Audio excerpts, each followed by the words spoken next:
CBDCs, right? Central Bank digital currencies. So I know you guys already heard about this. How they're trying to digitize money, which is already essentially kind of a thing, right? Like a lot of you, I think, pay with debit cards or credit cards. A lot of you have like direct deposits. We really don't even see the cash physically most of the time, unless you go to pull out some to pay in cash. Which, matter of fact, I went to like I go to the baseball games sometimes, and they only take card. Yeah, they don't, cashless. They don't take any cash. I guess. For example, even music festivals now, you have to wear a wristband. Upload all your money beforehand. You get there and it's complete cashless. A whole cashless event. Just scan. Oh wow, that's crazy. That's pretty cool. Super cool. But yeah, that's pretty much a thing now. Wouldn't know anything about that. I'm not hip. Too old. I'm too old. No, but yeah. So everything's already kind of moving that way, right? And we kind of have some qualms about CBDC. Some major issues with it. I mean, like I said, we're already kind of going that way, but the fact that like the government is trying to force them on us. Well, then I don't think they're trying to force them on us yet, but I almost feel like it'll be like that flu shot they were trying to give everybody, where it's like you guys can't attend music festivals, or they'll just make it super inconvenient for you to do anything. Yeah, to do anything. So it'd kind of be like, just for like a quick example, like your tax refund. You go, you submit your paperwork to the IRS, and then if you get a refund, then you gotta wait 2-3 weeks sometimes for your money to clear and come back. That's if the government's not shut down. Then it'll take even longer.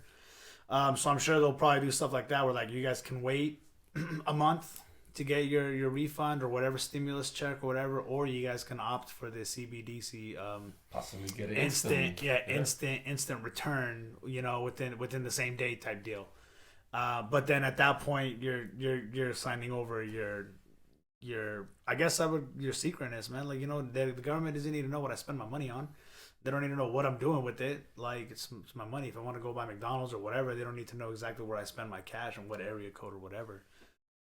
So you kind of be giving up a little bit of privacy, which is kind of how these things are speculated to work, right? That's kind of where the major issue with them is, that they'll be able to see what we do, but because they're not a full-on crypto blockchain, we're not going to be able to see the transparency back on their end, so we can't see where the bank is, what they're doing with our CBDC currencies or whatever in their holdings. Right, which I don't know about you guys, but I have an issue with that, because it feels like I'm being violated. You know what I'm saying? Like, it's already kind of hard to have privacy in this country, but now like they want to know down to everything you buy on a daily basis. Like, that's wild. You know what I'm saying?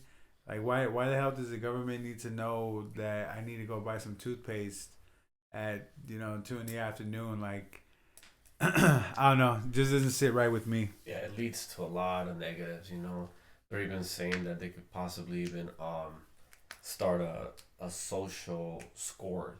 Like, say if you say anything on social media that they don't like, oh well, this guy, we don't like your comments, they could shut your money down.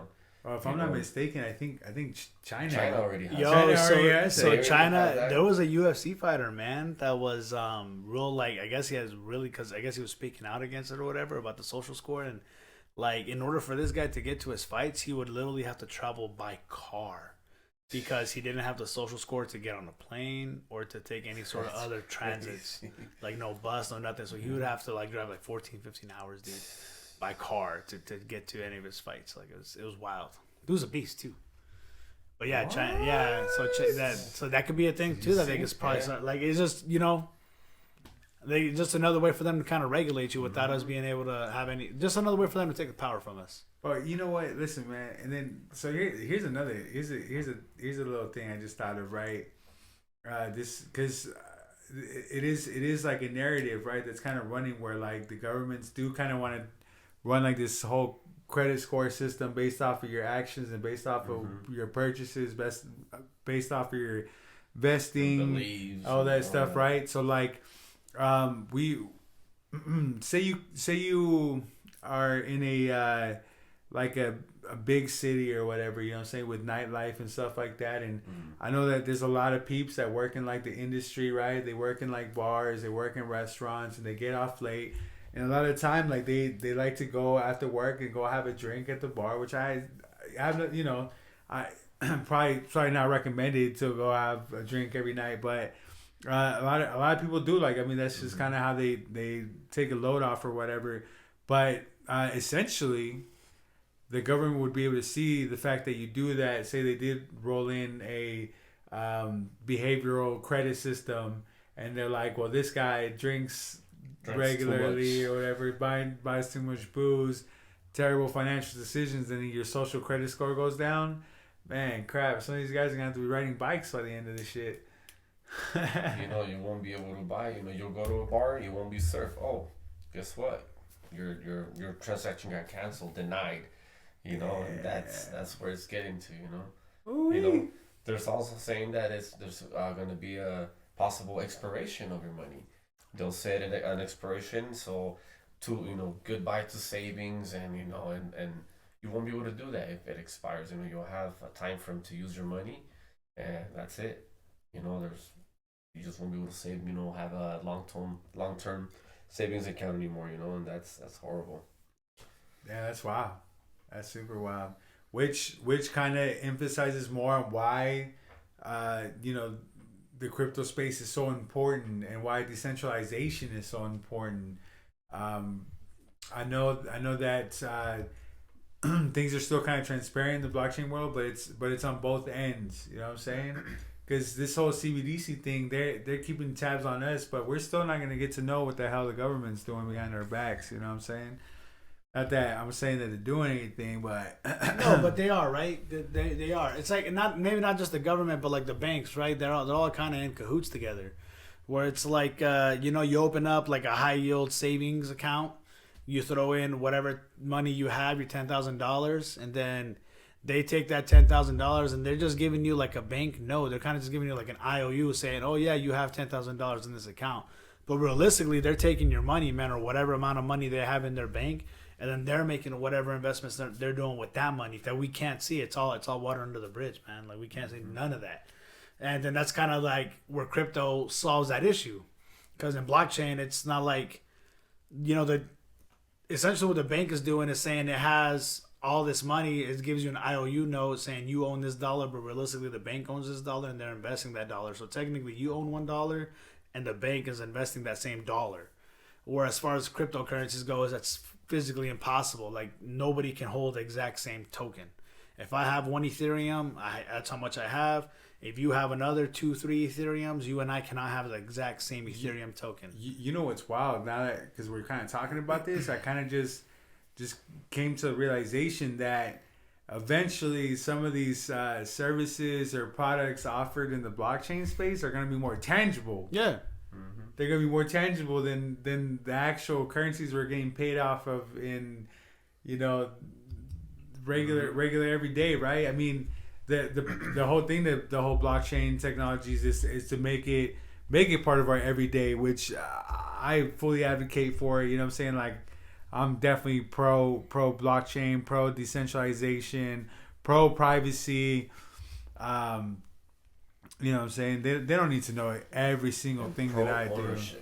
Pro ownership too, man. Because if somebody owns technically the same number that you own, do you really own it, or you share it? Like it's kind of weird. At least when you're doing something like an NFT and each image is tokenized and there's not a duplicate. You know what I'm saying? There's not a duplicate token. They all have their own codes. That, I mean, at this point it's definitely looking like some of this blockchain stuff is going to be more tangible than the U.S. dollar in the near coming future, which is super crazy. Right, and that was kind of like the whole inception of why cryptos became to be, was like with that whole, I don't know how correct I am, but with that .com bubble, Essentially, like banks, or not banks, but like corporations and companies, were they had a certain set amount of stocks. Then they opened up an online business, but shared the exact same stock. So technically, they were just leveraging on themselves their same exact stocks. They would sell the same stock to two different people. And then when people started, one was through their actual corporation, and the other one was through the .com corporation, which shared the exact same stock, same value. And then when people tried to come collecting, right, during the recession and all that, people were trying to pull their money out. Well, then the companies kind of had to go under because they didn't have the stocks that they said they did. Some along those lines, and that's kind of how blockchain kind of became to be, because they were like, hey, like with this, it's physically impossible for two people to earn the exact to own the exact same token. Everybody can have a token. You could buy a token, but it is impossible to own the exact for two people to have the exact same token. And that's kind of like the whole long and short of why this kind of went down. How crypto kind of came to be, and the problems that it solves with blockchain, right?